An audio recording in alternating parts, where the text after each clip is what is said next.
Hey everyone, welcome back to the channel. Today we have one of my favorite guests. His name is Mr. Tuomas. So we don't have Tuomas here for no reason. He's on this video because, like you probably saw in the thumbnail and title, he bought a property here in Dubai and in one of the best areas in Dubai and at a great price. So in this video, we're going to be going over everything in detail. We're going to be going over the process that he went through, how he found the property, essentially the entire buyer's process, maybe the ideas behind why he bought the property. So stay tuned and see why Tuomas bought his property, how we can help you, and maybe why you can do the same. And of course, guys, if you're looking to buy a property in Dubai and you want experts to help you with your entire process from start to finish, make sure to book a call using the link down below, or as you see on the screen, you can scan that QR code and you'll be directed to us directly. So get in touch and we'll be more than happy to help you. So Tuomas, obviously you've been here for a little bit of time. You didn't just move to Dubai, although, you know, as we see almost every day, we have some clients who haven't ever even been in Dubai and just have purchased a property off plan or already property. You probably didn't even know that, but it's actually pretty common for people to just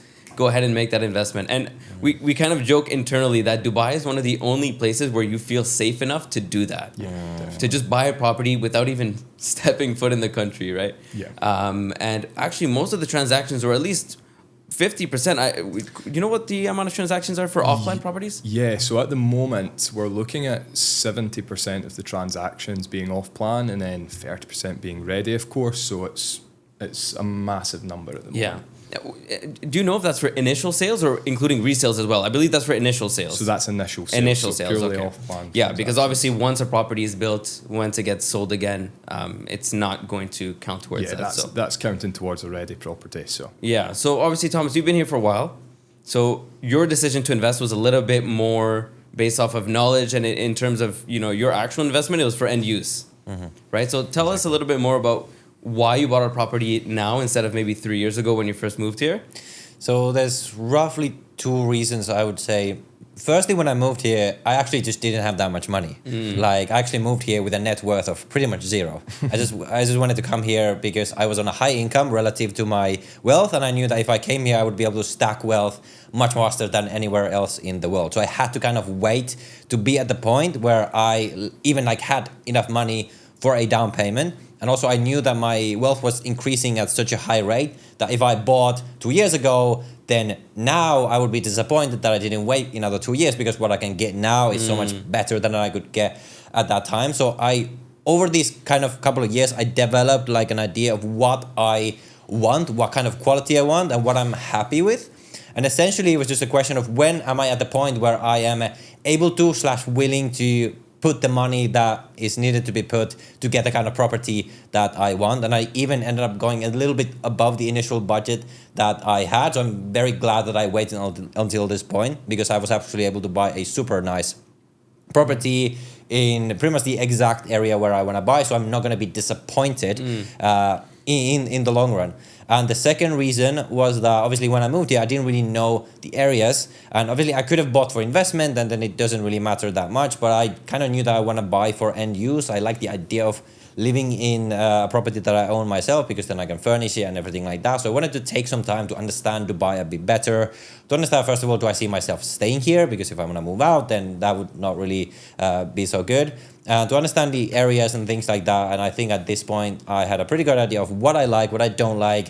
I had a lot of time to think about it, so I feel like this was the right time to do that. Yeah, and that's one thing that you mentioned on your channel a lot, that you wanted to actually go and explore all the different areas in Dubai before going ahead and making a purchase, which is obviously super important for end use. If you're going to live there, you should like the area, like the building, etc. So I think you even rented in that same building, right? I did, yes, for a couple of weeks, So that was really good. Now, okay, so you mentioned one thing really important that you just said. You said when you moved to Dubai, you didn't have any money at all, basically. Of course, you had a high income, but not that much money.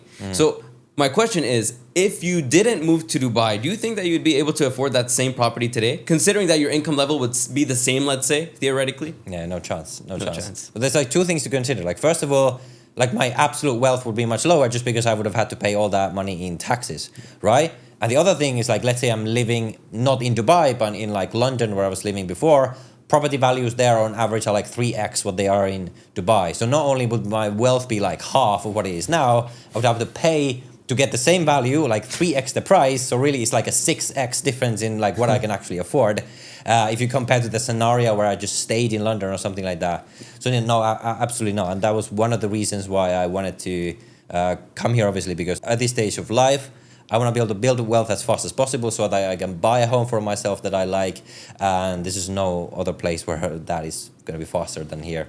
So good decision to move to Dubai then, Indeed. I guess, eh? Yes. Simply put, it was a good move for you to, Yes, to move here. yes. No, I mean, honestly, that's something that we notice all the time, right? You move here and in your case, and to be honest, the case of many people, they start making more money, maybe because of the network here or maybe because their savings are allowing them to reinvest into their business, now generating more revenue. But you know, there's so many different reasons to move here too. So good for you. I'm happy to see that. And we see that all the time with our own clients too. Like, you know, obviously there's a lot of people that move to Dubai and it's not just for tax purposes, it's for other things too. But yeah, I'm glad to know that it helped you, you know, get to where you are and buy your property. So let's go over to where you bought your property because obviously we're talking about this here, but we didn't mention it. Maybe you guys can go through the process of how you selected this property. I know you had some rental experience in some areas, so maybe you guys can go over that. Yeah, so it was essentially the way it worked for me is that obviously I reached out to you guys and then you put me in touch with Lyall, who was your expert real estate agent. And the way things started was we had an online call, right? Yeah. Where we discussed, like, you asked like questions like, hey, what are your priorities, your criteria, what are you looking for? And then very quickly I could see in your brain you had already an idea of, okay, we could look at this, we could look at that, we could look at that. Yeah. And we essentially narrowed down a couple of areas where I wanted to look. I had a couple of criteria. I wanted to be close to downtown, not necessarily in downtown, but like in that kind of side of Dubai. And then I had a certain price in mind, obviously. And I also wanted the building to feel nice. I wanted to have like good build quality, things like that, and a couple of other criteria. So essentially, we narrowed down a couple of areas, and then you narrowed down a couple of buildings in each area that we then went to look at and actually released 2 videos on the channel where I showed the properties that we actually went to look at. And then at one point, I found a property that I felt like was the best for me, and ended up pulling the trigger, and essentially you guys took care of the rest from there. Yeah, that's amazing. Lyall, so what do you think helped help him make that decision? Because obviously he can go on his own and look for properties. Obviously, eventually you'll end up working with an agent because there's a listing agent. Yes. But how did you help him specifically find this one? Yeah, I think what Tuomas mentioned there regarding the first call we had is always important. So figuring out what the client's needs are going to be, so whether that's size, area, obviously their budget is a massive consideration also. That will then allow you to get a feel of where the client, or in this instance Tuomas, would potentially fit. So we managed to hone it down to a few locations, near sort of downtown, as you mentioned, and obviously buildings that fit your price point. So that's where it's important as an agent to have knowledge of not only your area that you potentially specialise in, but the surrounding communities, so that we can visit them all and understand what might fit best for you.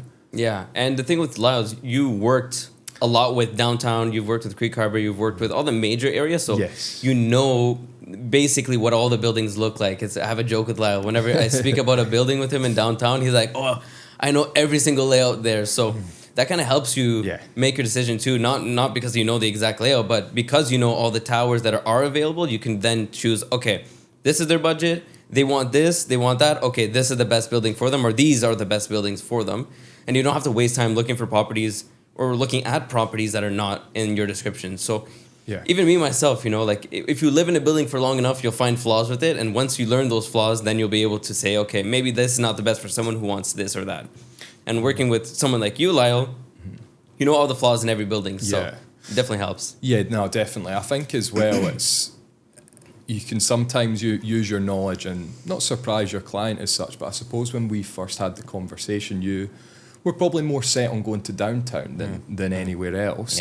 And that's where you can use your knowledge and say, look, that's potentially an option for us. However, let's consider these areas as well, as we may get a little bit more property for your money there as such, is what we ended up doing actually. But yeah, that's definitely a big factor, is just understanding the surrounding communities, not only just specialising in knowing of one area, because often your client needs to see a few options before they can make that decision. Yeah, there's a lot of things in the process where like I learned more because obviously you had the knowledge and everything, and there were options that we considered that I would not even have thought of. Like, for example, I knew that I wanted like a new high quality building. Yeah. And then you suggested like, that's obviously a great option, but we could also look at older buildings that are perhaps like refurbished, like where the units themselves are renovated. Yeah. And that, well, we didn't end up going for a unit like that, but I could have easily ended up going for a unit like that. And we ended up seeing a couple of units in older buildings,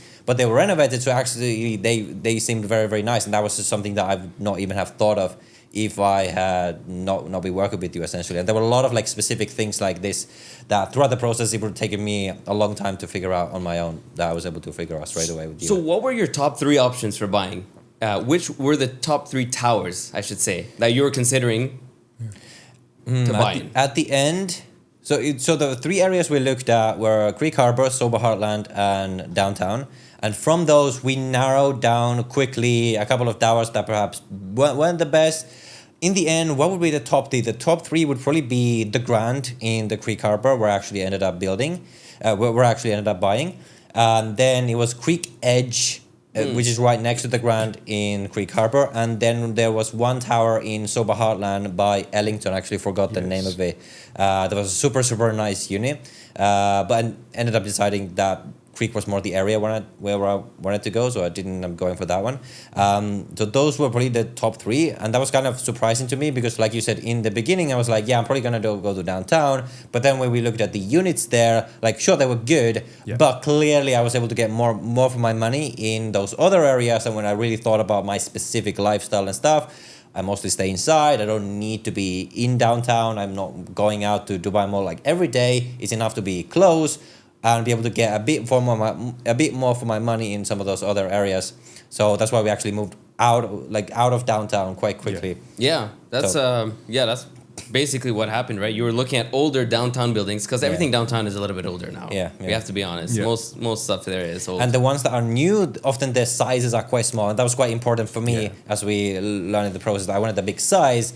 But then if you wanted a new building and a big size in downtown, obviously, if you're willing to pay enough, obviously there's going to be options. But like for my budget range, like the options were much better in those other areas. So let's tell the viewers what you bought then. So you bought in Creek. Yes. Tell us the tower, the type of unit. So it's in the building called the Grand. I thought I could hide it, but probably like I'm gonna show it on the channel. People are gonna be able to. Someone's gonna find it eventually. Yeah, someone's gonna find it eventually. The views are too recognizable, exactly. especially from that building. It's so recognizable. Exactly. So that's the building. It's a 1-bedroom unit for 2.3 million dirhams with a down payment of 40%. I'll probably go over all the finances in more detail in a separate video. But essentially, that was the price. That was the down payment. I got a mortgage again. If you guys want a mortgage, GenZone will also help with that. That's pretty much the only way I was able to get a mortgage because it can be challenging as a self-employed person to get a mortgage in the first place. Yes. There's a lot of fees. That's something that I definitely learned. In total, I ended up paying like roughly, which is like 7% of the property value just in fees when it comes to the government fees, the mortgage fees, the agent fees, everything like that. So that's what you have to be able to expect. But the upside obviously is that there's no reoccurring property taxes or anything like that in the UAE. There's a lot of fees in the beginning, but if you hold it for long enough, then when you average it out, it doesn't come out to that much. But there are a lot of upfront fees that you might want to consider for sure. I was just going to say as well, it's important at the beginning of your search as well. Like we discussed where you're at with your pre-approval and what you had essentially from your mortgage advisor, so that we could understand can we go over the budget or how much could we go over, because we essentially did a little bit using a bit more cash than we first anticipated, and obviously it's important that we knew what the fees were going to be, so it allowed you to have that 7% extra in cash, because sometimes what will happen is that you'll have agents that won't disclose this as such, and then next thing you know, you've got an extra 7% to account for. So there's some hidden fees. So obviously the fees are something that people should know about, but past fees, what are some things that maybe that first time buyers should be aware about before investing in Dubai? Well, obviously, like I mentioned, you need to kind of know the areas. People can often be surprised as to, like, they might like one area in the beginning. Like, I lived in Marina for a long time, for example, but then eventually, after I stayed there for a while, I realized that perhaps I don't want to live there because it's quite touristy. The traffic can be really bad. So there's always things you learn when you stay in a place for a while. So if you're buying for end use, first of all, what I would do is when you come to Dubai, stay in Airbnb, stay in short-term rental, stay in a lot of different areas, because that will quickly give you an idea of the different vibes. Because there's so many different areas with so many different vibes for so many different kinds of people. If you're buying for end use, I would definitely do that before you jump in. That's probably the main thing. Also in the process itself is extremely quick. But obviously you need to be aware of all of these fees and things like that. Mm-hmm. And if you are buying for investment, and even if not, to be honest, because every property is an investment at the end of the day, you wanna make sure you do all the calculations on like the different areas, and like you understand exactly what is your return going to be. You need to understand all the hidden fees, not just the upfront fees. You need to understand, for example, that there are service charges. You want to be able to understand how much those are, how much you might expect to spend on repairs and things like that. Like there's a lot of calculations that you want to do in the beginning, and that's actually one of the reasons why I ended up buying, because after I did all the math, which I did a video where I go over all this math in a lot of detail. Good video. Yeah. It makes sense to buy here. I didn't even buy because I really just wanted to buy. I bought mainly because it makes financial sense to buy here. So you want to make sure that you are aware of all these calculations, or like all the expenses, and you want to consider like what you're foregoing in terms of like returns, where you could invest otherwise, and all this kind of thing. So there's a lot to think about. Obviously, if you just speak to an expert, they can help you like learn a lot of these things that you might not learn on your own. And that's a really good point, because like it is an investment, right? Even though it is end use, you still want to invest money into something that's going to at least save you more money than you would spend elsewhere, or whatever, right? And that's exactly where we come in. So in Dubai, all the data is publicly available. Obviously, there's platforms online that you can go and access for free. That does give you data, but there's even better platforms that are only for licensed brokers, that goes a step further and tells you not only the unit, but it actually tells you the unit number, it tells you the square footage, it tells you their actual parking spot. If you told me where you live, I can find, well, I know where you live, but if you gave me anyone's house, I can find literally what parking spot is allocated to them. And this is only for licensed brokers. And past that, data for all the sales, all the transactions, the rental contracts registered to that property as well is available for us. So when we go and find a property to invest in, what we look at is, okay, great, this is the property's value. This is what it sold before. These are the most recent sales. Here are some abnormal sales. And we also go and look and see the rental contracts and see what it actually is renting for. Because some towers will give you a good yield, while some others will give you a terrible yield. So in some cases, a terrible yield would mean maybe you're overpaying for that tower. Maybe that tower is like overpriced at that time. Or maybe it's not going to appreciate, or whatever. There's so many different reasons and things you need to keep in mind. So that's why we love to like nerd out on the data, look at it, and make sure that it's actually something that we would invest in ourselves as well if we had unlimited capital. And one thing I wanted to add that I just thought about is build quality. That can be very inconsistent in Dubai, and a lot of people can be surprised by that. So that was a big thing. I was looking at all these different units. Obviously, you helped me pretty much only look at buildings where the build quality was good. But if you don't think about this, if you don't consider, you might end up in a unit that looks nice. Like I lived in a couple of units like this before, in like short-term rental or something like that. But then after a while, you find out that there's like all these kind of issues, and like small issues, or like the elevator is never working, or like something like that. So that is something to keep in mind. Now, if you work with the best developers, you make sure to go and look at the units and pay attention. You can find amazing build quality here, but it can be inconsistent. So that's another thing to consider when you're looking for a property. Definitely. Even something super small. You just made me think about this. Like even parking spots, parking allocation. Yeah.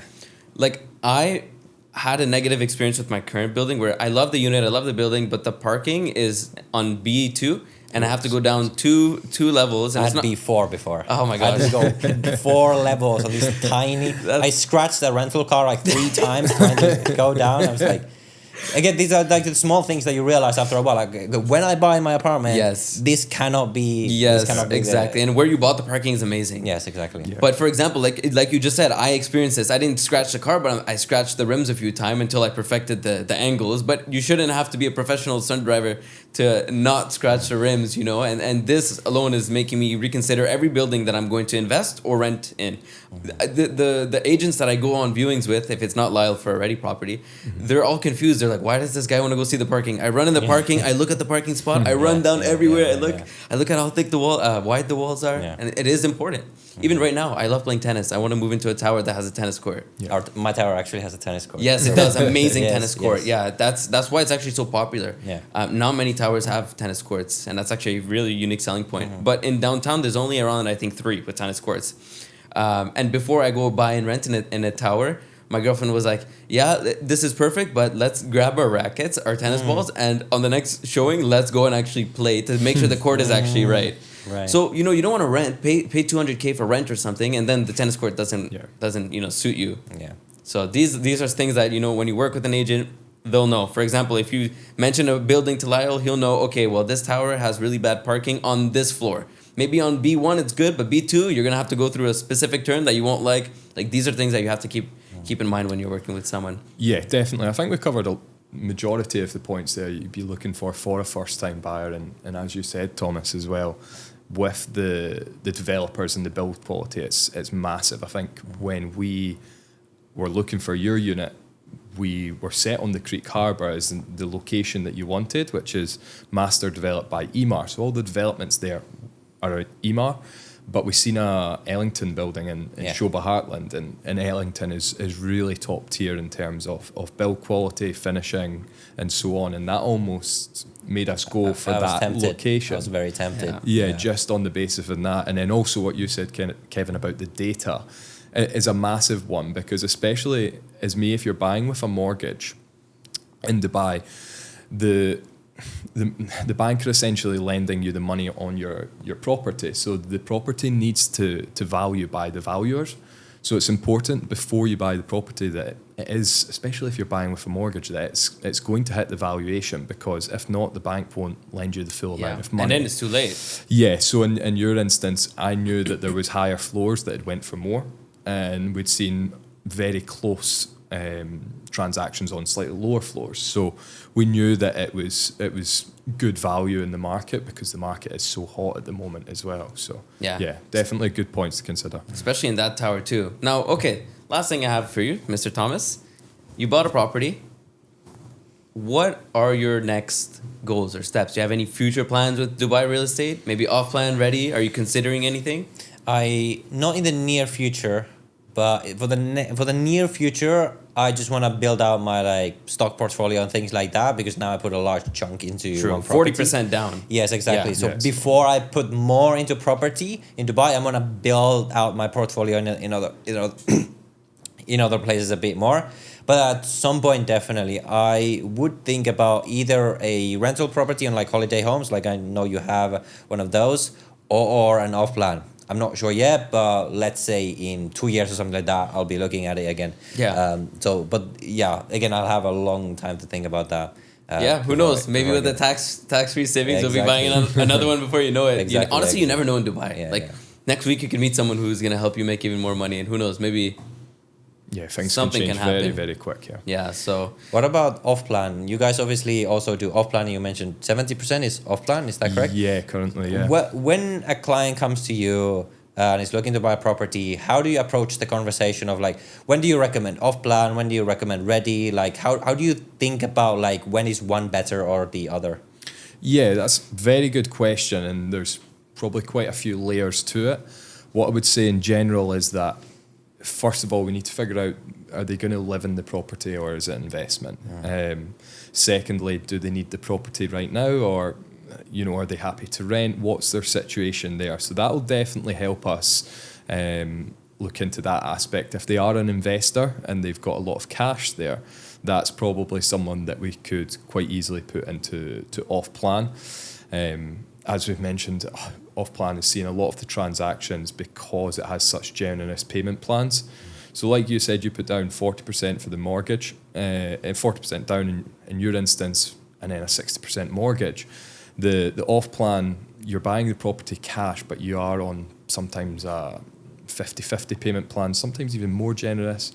It really does depend. So that's really how we figure it out at the beginning, and working out if they're an investor or an end user, and then working out what situation they're in cash and how much do they have available. Yeah. Also, it comes down to like the risk profile. Yeah. Obviously, off plan is not built yet. There's possibilities of delays, handover issues, whatever, right? So someone who's a little bit more risk averse, who doesn't like risk, would probably consider more of a ready property that just gives, simple returns and it's not that high yielding. While someone who does want to get a little bit more will go for off plan. That's what we've noticed. Now, one thing to keep in mind is the risk can be mitigated if you pick the right developers, the right properties, the right areas. So for example, we have some developers that we know are going to deliver really good properties. They're selling it at a cheap price, or a valuable price, not cheap, but valuable price, where you can actually see a lot of appreciation.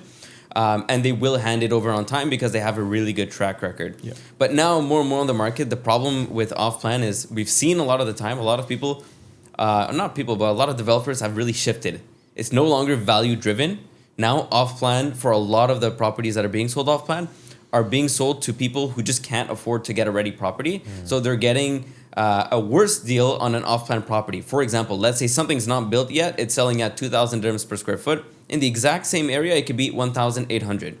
In that case, does it really make sense to buy something off-plan for an investment? I mean, unless there's a big difference between the ready property and the off-plan property, okay, maybe. But in the case where it's the same thing, no, absolutely not. Why would you pay a premium for something that's cheaper on the market today? So that's what we're seeing a lot of the time. We have some clients who not only pay a premium, but then they get a double whammy. And it's not because they buy with us, they bought with other people, but they come to us after for other investments. They sometimes buy from developers who have no reputation, have a very beautiful pitch deck for their property, and unfortunately, they're also selling at a really high price per square foot. I had a client the other day, I won't mention the developer, I don't want to get sued by a developer, but the developer, really big brand name, not tied to real estate. Maybe you guys can figure this out on your own. Have an amazing project launching, and I checked it out. The price per square foot actually looked fair. However, the developer itself has no track record for this developer. And then months and months and months after this project launched, even after being branded by this really big international brand, has no transactions at all. And we can actually see the data that's registered with the Dubai Land Department to see if people are actually buying it off plan or ready, whatever. We can see all of this. And it was so strange to me because something this big, this branded, had no sales. I even messaged to double check the authorities to check that it was actually correct. And yeah, they told me, yes, there's nothing registered. So you need to be careful. Something could look great. The price could be good, but no track record could be a huge issue. And you need to, work with experts who can actually look into the details just like us. So that's the thing. It really depends. Yeah, I think as well, good point you mentioned there is regarding the factor that their pitch deck and their brochure looked very good. And that's easily done, to be honest with you. That is extremely easily done. Every brochure that you'll look at for off-plan will look really good. So that's something to take into account when you are looking, because there's a new project launching on average about every 16 hours here in Dubai. So you can imagine there's a lot of stock out there in different areas.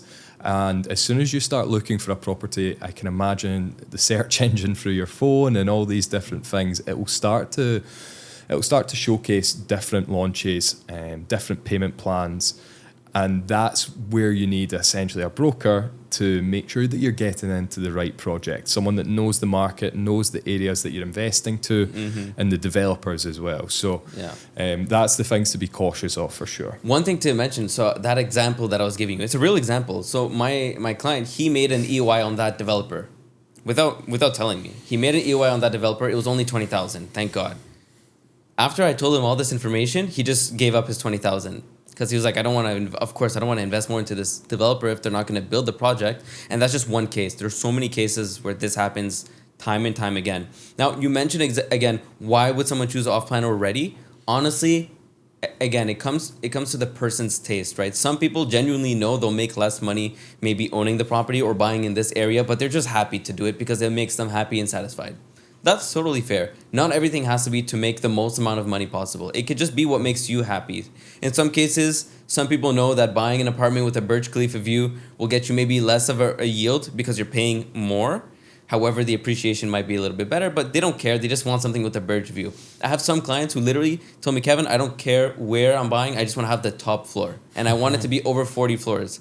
And that's just their only requirement. I have clients like that. So it comes down to the client. Of course, we're going to inform them and tell them, okay, I like this, I like that. Give them our ideas and thoughts, but it comes down to them. And of course, if you're buying more than one, just like you think, okay, maybe I won't buy another ready property now.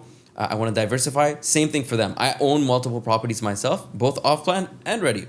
I wouldn't go all off plan and I wouldn't go all ready. It's good to diversify and good to have a little bit of both, have exposure to all markets, invest in different asset classes. And I think everyone should have a balanced portfolio if they're looking to invest. But basically, if they get on a call with us, we'll tell them the entire process. We'll understand what kind of buyer they are.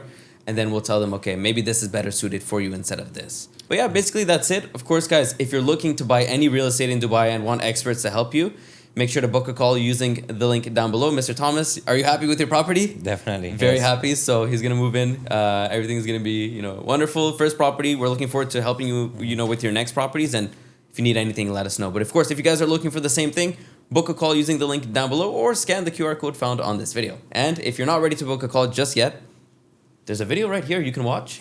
It goes over a little bit more. We'll see you there.